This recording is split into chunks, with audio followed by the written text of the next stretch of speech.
What's up guys, Venny here, bringing you my custom controls and my in-game settings here. You guys might have seen this at the start of the year, but I want to give you an updated one as I have changed a few things and I'm like quite cemented with what I'm going to use now. It's been a couple of months, been trying things out, see what works and what not. But let's get into it. First off, we'll start off with the camera settings, and we're using telebroadcast. And the reason I'm using this is because I've tried co-op, and for me, like, basically I need to be able to see the picture. The way I play quite like a I don't know how to explain it, a very like smart way of playing at the end of the day, being quite efficient with the ball and making sure I'm passing to the guy who's open. Co-op gives you that like view from high up and able to see literally everything on the pitch, but when it comes down to it, defending is quite difficult, especially on them one-on-one situations. You can easily read them like passes down the line, like the through balls, but when it comes to like them one-on-one situations, like head-to-head, I find it a little bit more difficult to really, get the best results out of that. So, and the same thing, like that sort of thing, it happens in attack. Like I can play them through balls easily, like I can time them perfect, but when I'm trying to be more, I guess, creative getting into the attack, I need to be up close, being able to use that close touch dribble. What you can't really do, but you can if you understand the left stick dribble, and obviously using LB and whatever it may you want to add in with it, but usually just use the left stick, and being able to be up close tight with the screen, you're able to like basically determine it a lot quicker, be able to see it a lot quicker because it's very like close compact. And a little change, we got camera settings custom 20 and zoom 0. This is just a little bit of a higher up sort of option for you guys. As I said, like with co-op, you sort of get a higher option where you can actually see more of the game. I feel like when you have the camera high at 20 and 0 zoom, it gives you a little bit more of the game to actually see. When you have it on default, I would say like it's still very good, but you can also just mess around with the camera height. I personally prefer it to be higher up and wider out so I can, basically see more of the game. HUD, this is the player name indicator. A lot of you probably just have this on the standard player name bar, see your gamer tag when you play, but I like to have player name and indicator because what this allows me to see before the game's even before the ball's even got to the player. You can obviously determine who's who a lot of times, but sometimes in the high pressure moments, it's quite nice to understand who your opponent's using. So the player name indicator will say, I don't know, they're using this random player. Let's just say like Carlos Vela. Off the top of their head, you might not know what 30 Carlos Vela is. When you see like his card like running around, his guy running around on the pitch, but as soon as you see it, Carlos Vela, you know, okay, he's going to come on his left foot because he's left-footed. Being able to just indicate things a lot quicker is very useful, just with general gameplay. But that is it with the camera and the HUD settings. Now we're getting into the custom control settings. We've got FIFA trainer. You can have show off. You can take it off though. Like make sure it's off. You don't really need it on. Time finishing is on, but we don't really use it. Like when I say really, we don't use it at all. It's pointless this year, which is a good thing. I felt like it gave. It wasn't like the way I think they wanted it to work, and it was quite easy to learn. But this year it's very hard to do, and it's not very essential to have into your play.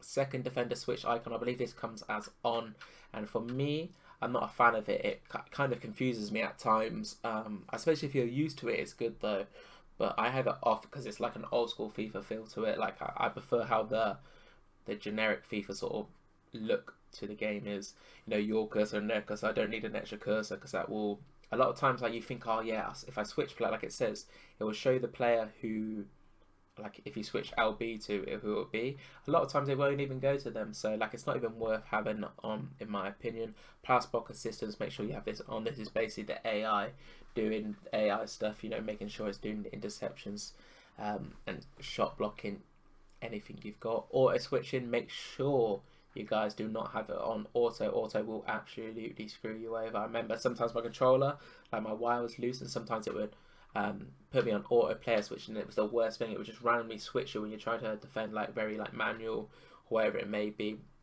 You could put manual on if you want, but I've personally got air balls and loose balls. I think a lot of pros, a lot of players probably use this as it's quite the standard. When the ball's pinged over in the air, you want your player to, you obviously want to switch to that far player, because depending on your camera settings, you ain't going to be able to see it till late.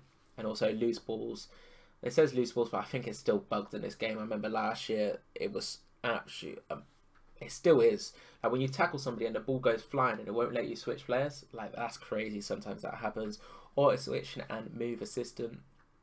Make sure, once again, as I said, like you don't want auto on the auto switching. Make sure you do not have it on high. This is like basically when you switch to a player, like they will carry on the movement what the AI will do, and a lot of times you need to be able to switch to that player and instantly be able to react to whatever situation your opponent's doing. So let's say your left back is running forward and you switch to him, but his guy is making a run behind the fullback. You're going to want that to be low or none, because once you switch to him, you can have that instant like turn. With him with it high, he's going to carry on going forward, which could be a huge problem. So low or none is definitely the best auto switch and move assistant. I've got it on low, and once again, pros use low or none. It really depends on your preference. It doesn't really matter between them two, I would say, but yeah, we got it on low. Jockey, you've got assisted and manual, and as I've mentioned before, some things you have to make sure it's not on, and this, it really doesn't matter. Assisted and manual, both very good in their own rights. What I noticed assisted was really good for is if you use L2 a lot, especially in defense with your CDMs and you're sort of like sweeping like this, assisted is really good because it keeps you up with the pace of how the ball is being moved. It's very AI based, but that's like where it's basically best used for. Sorry. Manual for me gives me instant like feel to how I want. Sometimes with manual I felt like I was covering the passing lane, but with assisted being on, it would sort of speed up me cutting that lane, and I maybe actually overreading the lane and my player is going too far. With manual I had like more feel, more structure to when I was actually on him, so that's why I have manual. Just think manuals, if you're like more of a manual defender and you want to, as soon as you're like on something on that 1v1 situation, you want to make sure you're like jockeying the way you want to jockey. Manual's definitely better for that. Assisted is better if you're, I suppose, more AI based, or you just don't want to change that, because to be honest, you don't really need to change it. But personally, as a manual defender, as I try and press quite instant, that manual is a lot better for me. Right stick switching, make sure you don't have ball relative. This is awful. I don't even know why they put this in. Make sure you're on player relative. This is what happens when you use the right stick on your controller for player switching instead of LB. It will go to the player you are pointing at rather where the ball is. So make sure you use that, because then you can easily like change. Maybe if you want to go to your left back, I would say player relative is better for that. Like let's say, I don't know, you see that run before they even played it to their left wing, to their right wing, even if it's your left back. So you switched over there, used the player ball, but maybe the ball's still in the centre of the pitch before they've even played it. It's gonna, if you're on player ball relative, it's gonna stick to you or like middle impacted players rather than your wide player. With player relative, you can instantly go to the far left, easily read the ball out. Pass assistant assisted, through ball assisted, shot assisted, cross assistance, semi. This so you can decide where, if it goes back post or far post from crosses. Lob pass assistant assisted, save assistance is also assisted. One more change I would say is one of the main actually there's two more things actually. I forgot they added this pass receiver lock. Analog sprint, we've got this off. If you've got it on, basically what a lot of people don't understand, this is actually automatic on, and what happens, it depending how far you are pushing down on your R2 will be determine how fast your player runs. So if they play that ball down the line and you're only partly holding it, because obviously the R2 is quite a big button, I suppose. Especially on Xbox, maybe you're only doing it halfway, you're not actually getting to full sprint, and sometimes you feel a lot slower than you are. That's why you put analog sprint off and you're always running at full speed. But if you have it on, you will understand that you have more control as soon as you get that ball, you know, like once you, like let's say if you're trying to sprint but you don't want to go full sprint, that gives you that option. So it's sort of like a hit or miss thing really. Defending's on, tactical defending, I don't think that's changed. Pass receiver lock, late or early, doesn't really matter. I've got it on early. I'm not sure if it's meant to be on.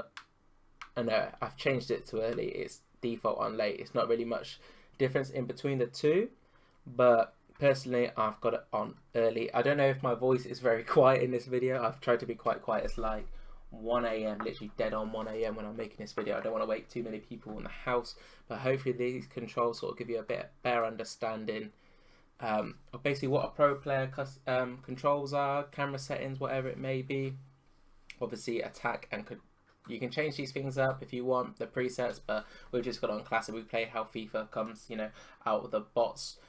But yeah, that'll be it for the video, guys. Don't forget to leave a like, comment and subscribe. If you guys wanted to know, I am streaming a lot more often on Twitch, so that will also be in the description. Come drop me a follow, come hang out on the chat, whatever it may be. If you've got any questions about your teams or whatever, I'm always open to like talk to you guys. But yeah, that'll be it for the video, guys.